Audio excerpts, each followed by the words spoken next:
Welcome to Soul Cinema. We're excited to bring to you this new opportunity, this program between Soul Centered and Rebecca Rosen. And we're going to introduce ourselves and tell you a little bit about what we're up to. So, Rebecca, why don't you start? I'm Rebecca Rosen, and I'm a spiritual medium. This is my husband. Christian Haggeseth. I'm Rebecca's husband. And he's here to bring a little comic relief, probably, too. So. I'm Ariella Halevi, and I'm a healer.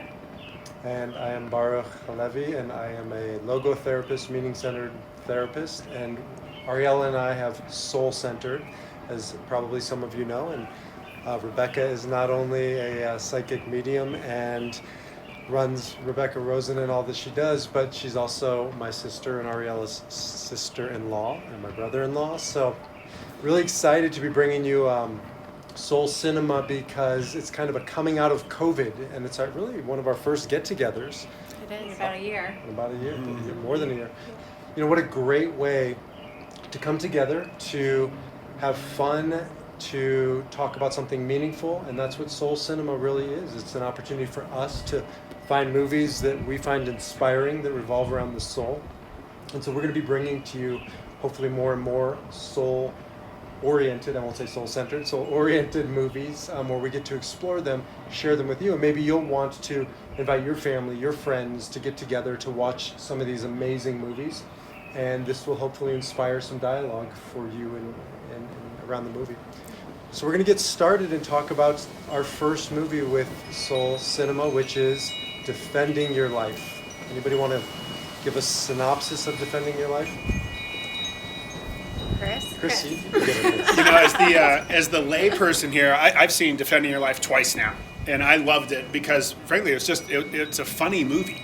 Yeah. But it's one of these movies that when you watch it, you realize there's layers of meaning to it, and I love movies like that. And I think it's a great first pick for Soul Cinema. I love the idea because there are a lot of movies out there that have great meanings that we can all interpret depending on where we are and what part of our path.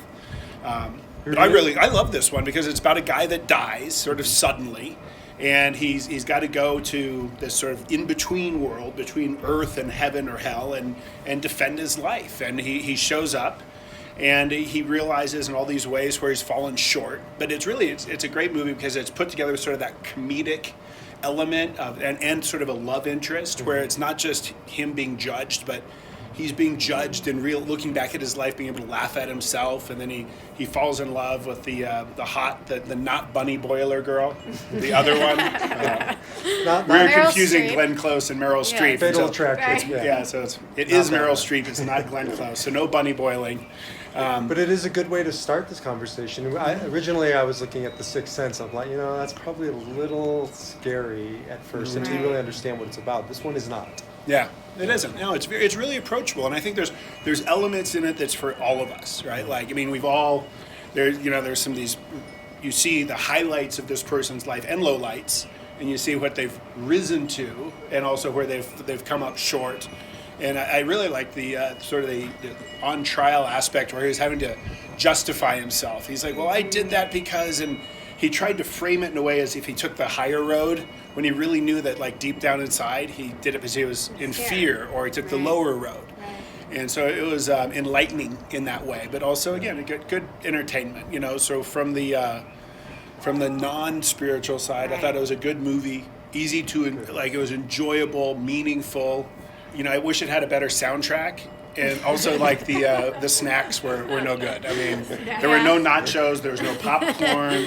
I tried to get some gummy bears, no gummy bears. It was fun to watch all the 80s little, things, Yeah. little trivia. Right. But, so, one of the reasons why I thought we probably should start with this movie, and I'd love to hear from the two of you, is we all have clients, different types of clients, but all grappling with life and death issues and wanting to understand what happens next. And I know, Rebecca, you have a lot to say on this, but at the same time, at least I think speak safely, we're all alive. We're not there. Even if we've had past lives, we don't necessarily remember them. So we're somewhat speculating. It's, you're relating messages from the other side, Ariella, you do too. But it's still hard to describe exactly what happens on the other side. So a movie like this comes along for me, and I get to share it with clients and kind of give them an understanding. A picture's worth 1,000 words. A movie's well beyond that. Right. So, I guess why is this important for your work with clients, or why could this, or how could this be important in that sense? Yeah. So, in my years of doing this work, it often comes up, we talk about what happens right when you pass away. And typically what happens is you cross over, you find the tunnel of light. Every experience of death is as unique as every life. But most souls find the light, and they find either loved ones who have passed on, or guides or angels, and they greet them and they cross them over. And then they go to this place in between heaven and earth. It's called the Astral Plane. And so this whole movie takes place in the Astral Plane. And that's the waiting room between heaven and earth. And so what happens is you meet with your guardian angel or your team of guides. And in this movie, it's the defense attorney. And so Bob Diamond is greeting, Al Brooks's character, and he's sitting there with him, crossing him over, saying, we're about to go on trial for your life. So what happens is you have to be accountable. Everything follows you when you cross over. But, the difference is in this movie, he feels like he's being judged. He's on trial. But when we cross over, we play judge and jury. Nobody's judging us but ourselves. And so that takes some of the fear out of it. I think so. Right? Yeah. What's your experience? So I see it as a movie that is about the afterlife, or it's the descent or ascent into the afterlife, and also a movie that really describes what's the importance of this life. I think that a lot of different religions talk about this, the importance of the afterlife, heaven and hell. And the take that I get is that it's really important to choose life when you are an earthling, when you're on this earth. What are you going to do with this one, precious life? Or like Wayne Dyer says, don't die with your magic still in you. And so the take that I get is that, yes, in the afterlife you are judged. I even hate that word, but there is this time when you do a review. But his biggest thing was that he carried the fear with him, probably in other past lives as well. And it continued through this life. And so his the main root source of his issue was that fear, and could he get through it? And that to me was part of his, I think it's a sacred provocation, something that really follows you until you work through it, and then you leave it. And hopefully in the afterlife you can release it, but that's our work. So it's a combination of this life and afterlife as well. Totally.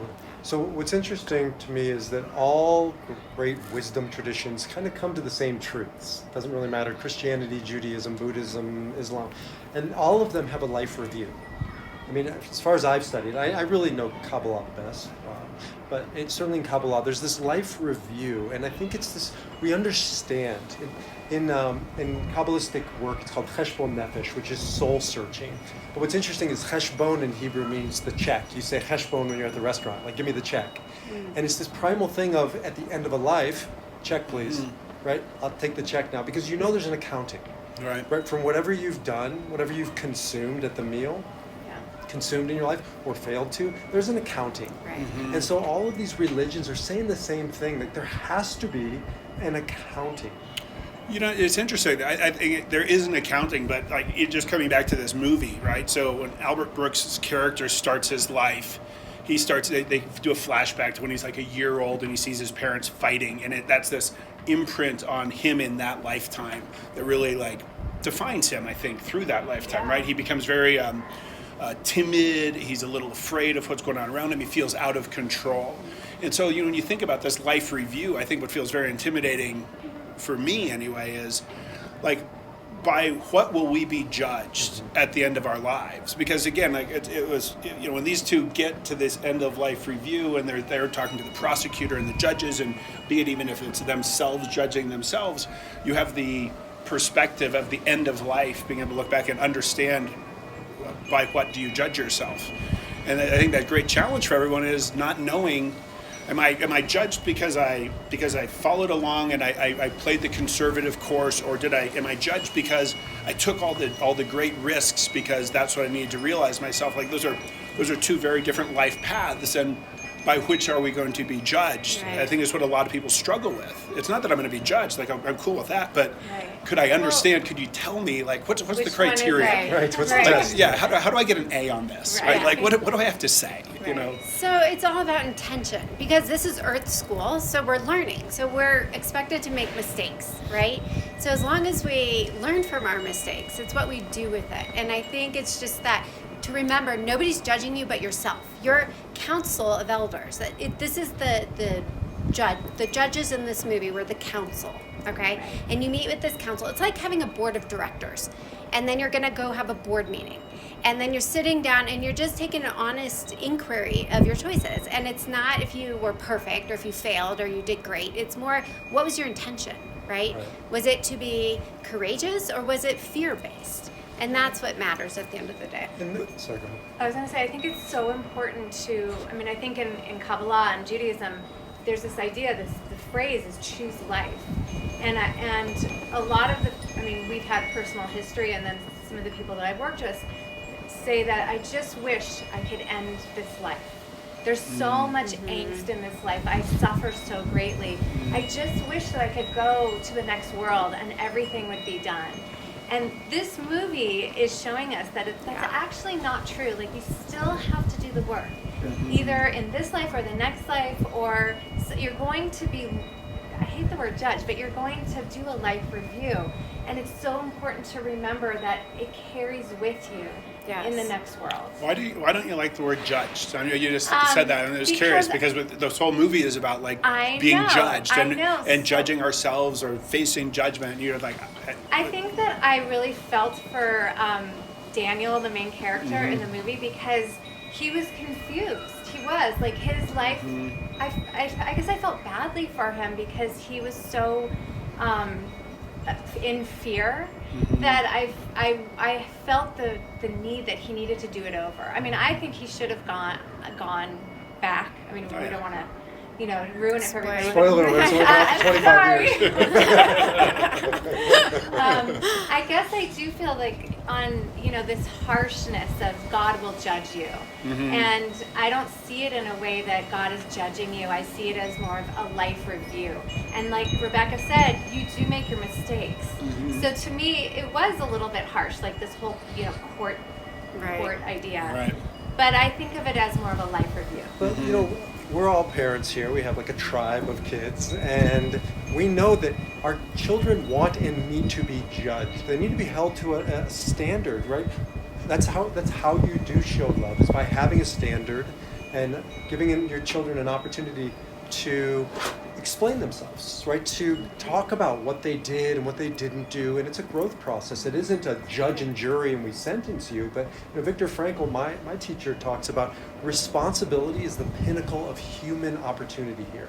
And we don't usually think in those terms. We think responsibility, judgment is a negative. But what if it's the opportunity to be here to take responsibility for your life? I mean, that's what ultimately I heard in this movie, is Daniel's being told, just take responsibility. It's not about perfection. And this is one of the biggest things I think this movie can do for people, is to soften some of that old school religion that has hurt so many people. Right. It's about perfection, it's about sin, it's about, Right. I spend so much time deprogramming that message of, it's not. You know what the number one commandment in the Bible is? It's not all the things we normally think. It's don't fear. Over and over and over. Amazing. You're not judged. The people in the Bible who are called perfect are not the ones we revere. It's the ones with the most flaws, like Abraham. It says he failed 10 tests. Why do we revere him? Because he got up on the 11th. That's greatness. Yes. That's what this movie's about. It is, and it's all about choosing to show up each day and choose from a place of love, seeing life through a lens of love, not fear, right? Because they said he's reincarnating over and over to conquer fear. And in the end, that's what you're saying, that's what the movie's saying, and that's what all my readings say.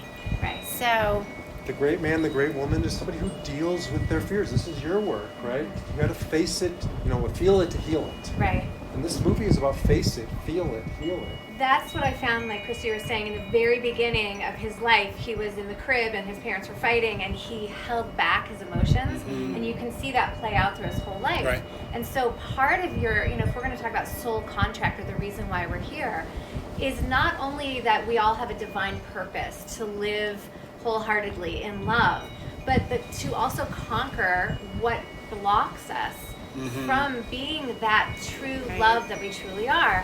And a lot of that, when it comes down to it, we usually have one sentence that defines us negatively. Like, I'm not worthy, or I'm not good enough, or I'm not, whatever it is. And it carries with us, and it just plays out in different patterns. So what's the difference? So it was Albert Brooks and Meryl Streep, the two main characters in this. And Albert Brooks was, I'm going to say, the deeply flawed person in this. And Meryl Streep sort of lived this better life. She was better judged at the end of it, right? She had a nicer hotel in the movie. She had a nicer hotel, better food. Yeah.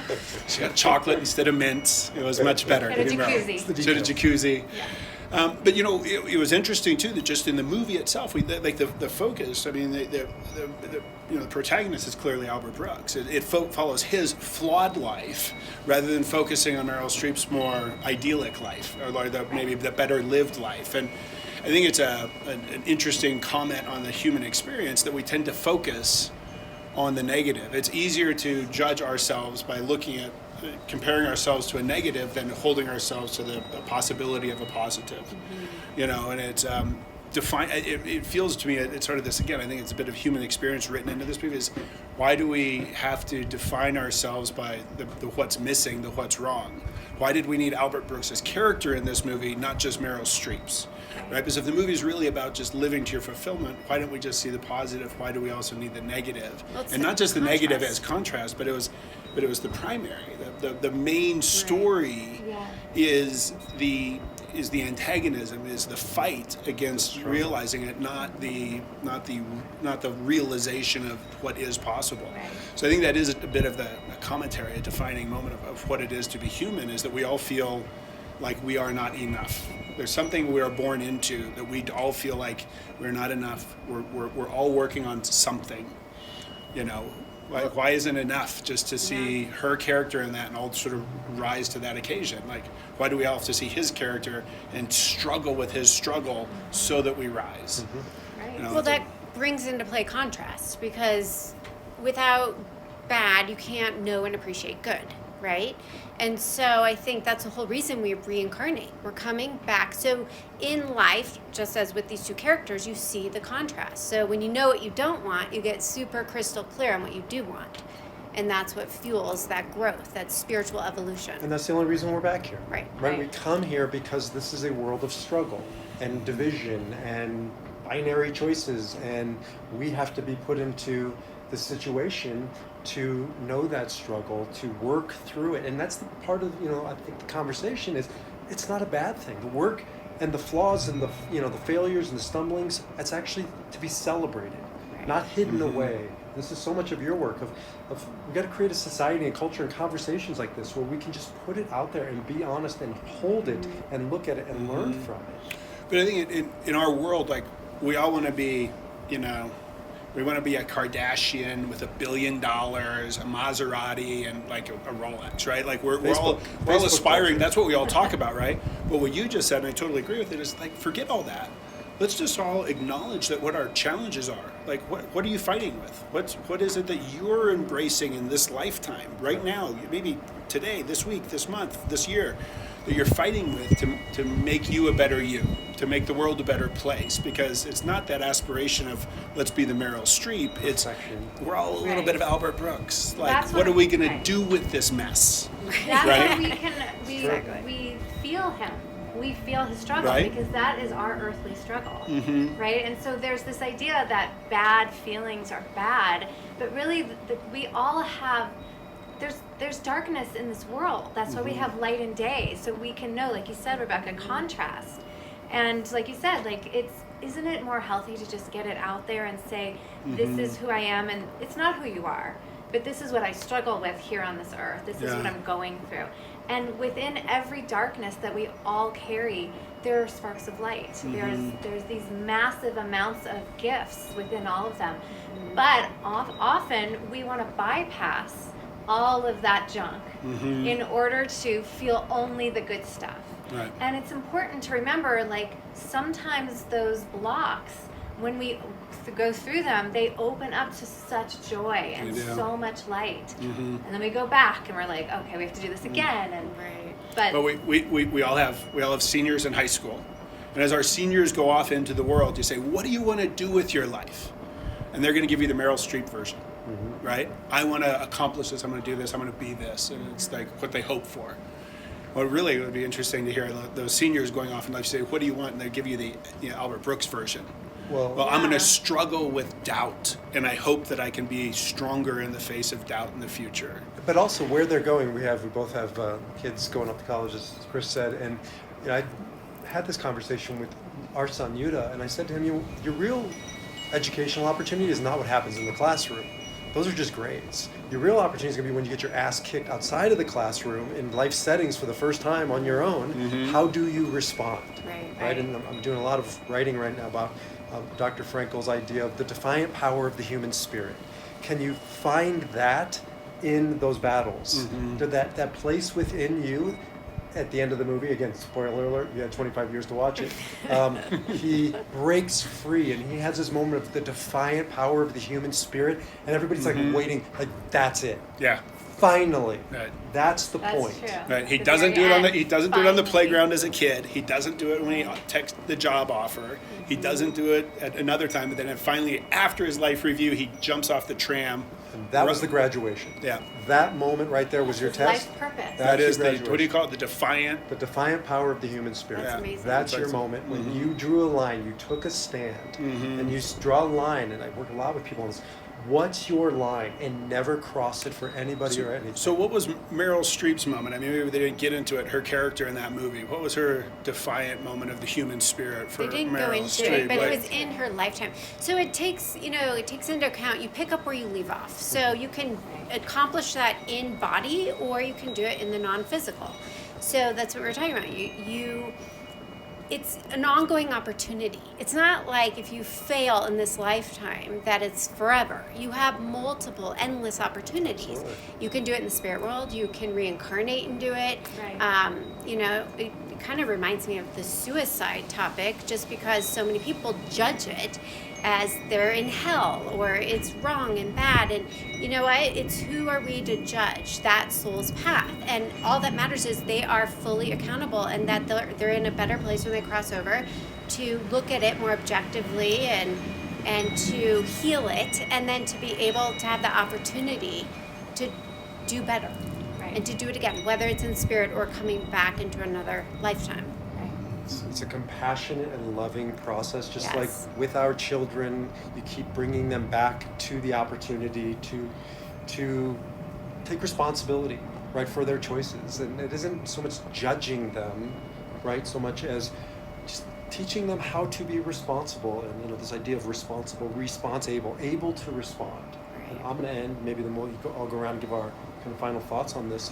But to me, this word responsibility is everything to me, because there are only two choices in life. You either react or you respond. And when you react, it comes from fear. You can't hold fear and love or courage at the same time. They're mutually exclusive.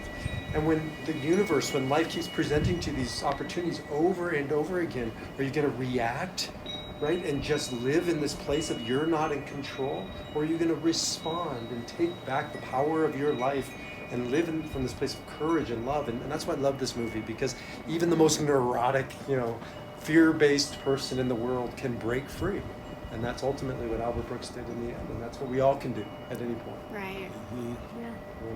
Yeah. I would say, of course I agree, but this big phrase that I said before, choose life, is that it's so important, because there is no such thing as time, right? It doesn't exist. That what we're working on here is the veil is so thin, and we are a work in progress. So it's not to get this life perfect. You're right. It's not about perfection.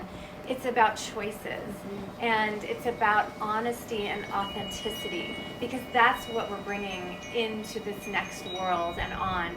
And it's, look, I mean, I just think, I look at the four of us sitting here, and I know, as probably all of us, that we've been here before together, and we've worked through other things together. And so when we think about these lifetimes, we also think about our relationships that we've had, you know, that we have been together in this other lifetime working on these similar issues, probably maybe on a lower level, and we've progressed. But it is like, it's about choosing life so that we can move forward. Right. I love that. Other than So I would just wrap up with saying, I keep thinking about Brene Brown and how she talks about vulnerability as a strength and not a weakness. And it's really about, at the end of the day, it doesn't matter who you are, you're not immune to life's challenges. That's why we're Right. here. Okay, we all have them. And so it's really about having the courage to show up each day and to be vulnerable and real. But, you know, to choose with intention to make choices from a place of love, that lens of love and not fear.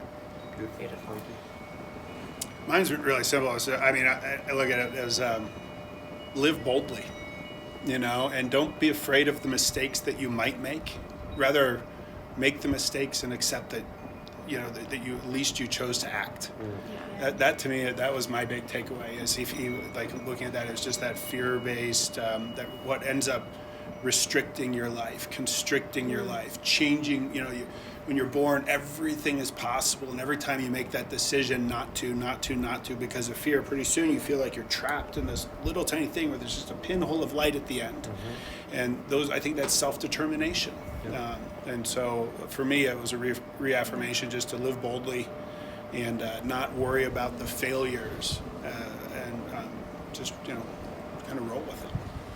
Beautiful. So true. I love it. So this was our first movie review of Defending Your Life, the Soul Cinema program that we're putting together. There will be more. I don't know if we've named a movie yet for the next one. Have we decided on a We've movie? decided. I don't think we We have. have some good ones. So Yeah, we we want to. do. We'll let you know. Yeah. Stay tuned. There will be more because it's such an important thing to be able to face something like death and to realize that, I think you said it, that this movie isn't about death. It's about life.